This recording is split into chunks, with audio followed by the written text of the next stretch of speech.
E niente, qui abbiamo l'ennesima marmitta, la BGM, che abbiamo sventrato per capire come è fatta e il perché non vada come una CPXL, visto che i coni hanno di dimensione uguale più o meno.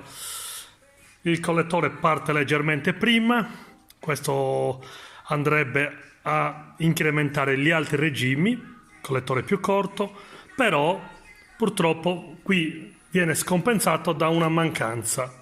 Eccola qua, mancanza del cono. Il cono sarebbe dovuto essere lungo almeno 10 cm in più per andare a fare un po' di pressione sul box, invece niente, sfoga subito. Quindi quello che hanno creato qua sul collettore, che a parer mio è molto bello, seppur la curva stretta, ma le misure e gli spazi sono quelli, hanno scompensato qua.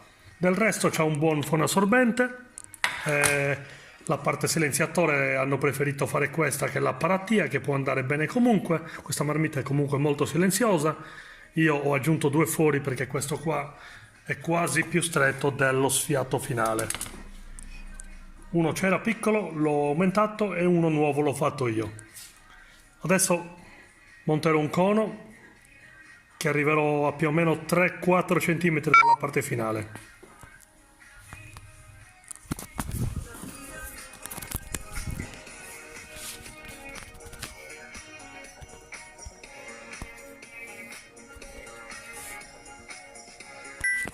Quindi riepiloghiamo, hanno fatto un bel collettore da altri regimi, quasi da espansione, poi hanno scompensato non aggiungendo il pezzo del cono mancante.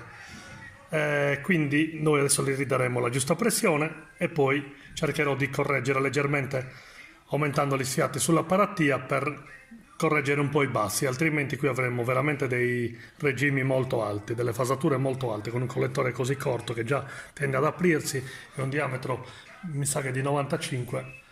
Noi cercheremo di correggerlo aumentando lo sfiato qua, e poi magari giocando questo anche lo aumentiamo, lo sfiato finale lo aumentiamo di 2 mm e faremo 2 tubettini a interferenza per fare delle prove varie.